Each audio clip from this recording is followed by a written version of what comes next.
Right, so I'm here on the Healthy Step stand here at Birmingham NEC Primary Care Conference, and look, they've got some purple packaging. Got to investigate this. This is the foot pump sock. Can you tell us a bit about the foot pump sock then, Andy?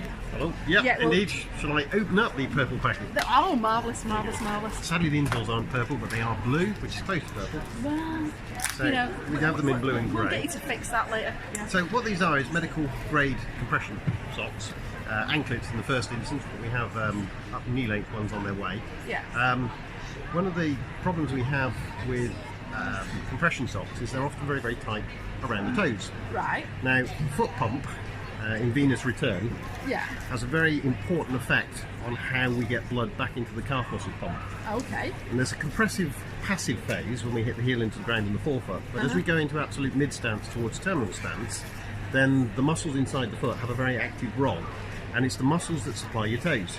So if you compress the toes inside a compression sock, you stop the plantar intrinsic muscles acting as a pump to send the blood back up to the calf muscles. Really? Indeed. So by having a non-compressive area for the toes, the toe muscles can continue to work and continue to fulfill their role, while we also apply some medical compression to get the swelling out of the feet. How did you come up with this idea?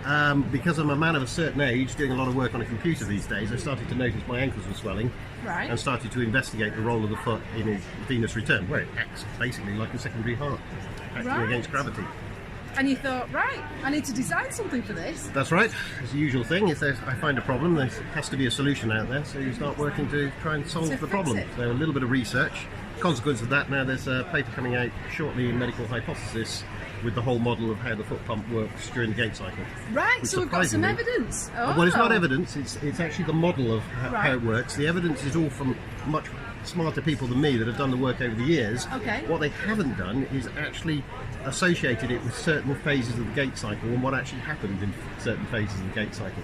So though the foot pump in venous return is a well-known concept in vascular medicine, it hasn't really been integrated into the gait cycle. So there you go, you've heard it here, right at the Primary Care Conference. We're going to test drive them now. I'll put them on. I'll have to swap the camera around though to do that. So well, bye for now. These ones, so are they all right and left then? Yes, absolutely. So which one's mine? Well, we always say they stand up on their own. Oh, do they? There you go, so that's the left one and that's the right one. Right, left one and right. Here it goes. Let's see if I'm flexible enough to get my foot up here. So I'll put my flip-flops on exactly for this purpose. So your big toe goes in that one, you've got it, and the little toes in the other one. Yeah. And you should feel the compression across your foot, but not on your toes. You should feel that they're quite free and they can wiggle and do what they need to do.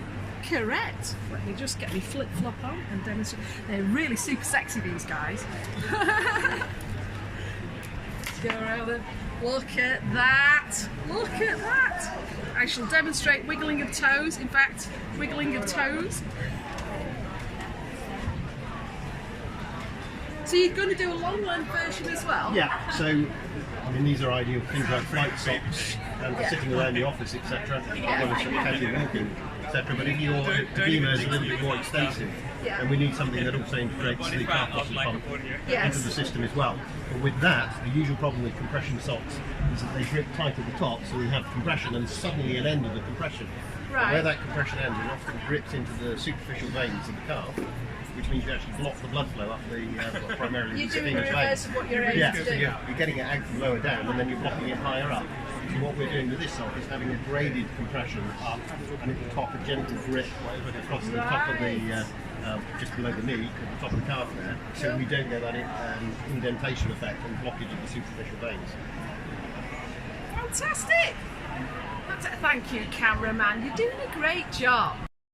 Explain the venous pump in the foot to me and how you came to start looking at it. Right, well, as I say, the first problem was my ankle starting to swell when I was working at the desk and not walking around as much as I used to when I was in the clinic. But yeah, it's like all these things, it takes time and it takes studying. There were some things I was aware of for quite some time, that the veins in the foot are in the reverse to how they are in the calf muscles. So in the calf muscles, your superficial veins will drain into your deep veins. But in the foot, it's the reverse way round. So the deep veins actually drain into the superficial veins. So it's the orientation of the valves within the veins. Now the reason why that happens in the foot is because when we land on our foot and we compress the foot and it deforms, the blood is squeezed from the deeper tissues towards the periphery, both with shearing medially laterally and also towards the dorsal surface. Okay. So it pumps up towards the superficial veins.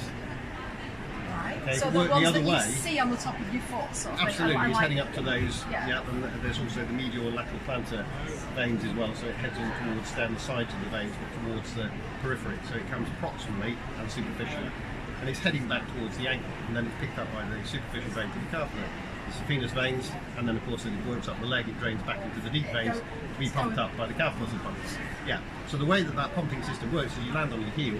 That drives the blood out of the deep tissues inside the heel towards the little vein draining out of the heel, towards the posterior tibial vein. And then you land on the forefoot. Again, those are squeezed into the venous arch, into the medial and lateral plantar veins, and towards the superficial veins of the dorsal of the foot.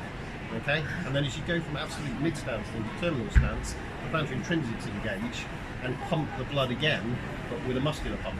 So you have a passive and an active phase within the way that the foot works as a pumping system, like a secondary heart. Right. Now, I went to a lecture about this. I think it might have been here, and somebody was doing, I don't know, I've got lymphedema on the brain, but it might not have been related to that. And I came out, and there were a few podiatrists going, oh, that's a load of rubbish. But you're basically saying that there's studies that's been done more in depth now to actually demonstrate that there is such a thing as a foot pump. Absolutely, yes. So what's satisfied you that the research is out there to support the theory? It's there and it's good research. Right. So the argument has been for a long time whether it was purely active, i.e. muscles, just like the calf muscle pump, it's Right. an active muscle contraction that pumps the blood from one segment of the vein into the next one through the muscular compartments, or whether it had this passive phase, it was actually landing on the foot and deforming the blood that actually pumped the blood through. Now, as it turns out, the research is now showing it's both. It's hardly surprising. But it looks as if it looks as if our locomotive system has been co-opted Right. to our venous return system. Or it could be that part of the foot is actually evolved, not just as a locomotive system, but also as a secondary heart to fight against gravity and get the blood back out of the lower limb. Of course, the heart is a long way away from our feet, and we've got a lot of gravity to fight against. That's right. I mean, people forget, blood being a liquid, it's got to go against gravity to get back. It's biomechanics. Yes. Yeah, it's hydrodynamic biomechanics. There you go. Primary Care Show 2019. Healthy Steps Stand. You heard it first here. Thank you, Cameron. So you've just told me you've got a paper coming out on this. Indeed, so if you want to check out the references that support the model of how this foot pump works, then we hopefully will have a paper published in Medical Hypothesis very shortly. So just going through the final stages of review at the moment, should get a decision on the 3rd of June, and then it should be published shortly afterwards. And hopefully it will be open access as well, which means that's anybody good. can download the whole paper. Wow. You see, I come to primary care every year. I never know what I'm going to learn, but I always know that I'm going to learn something, and that's what I've learned this time. In fact, I've learned loads of other things as well, so thanks, Andy. No problem. Brilliant. Bye. Thank you.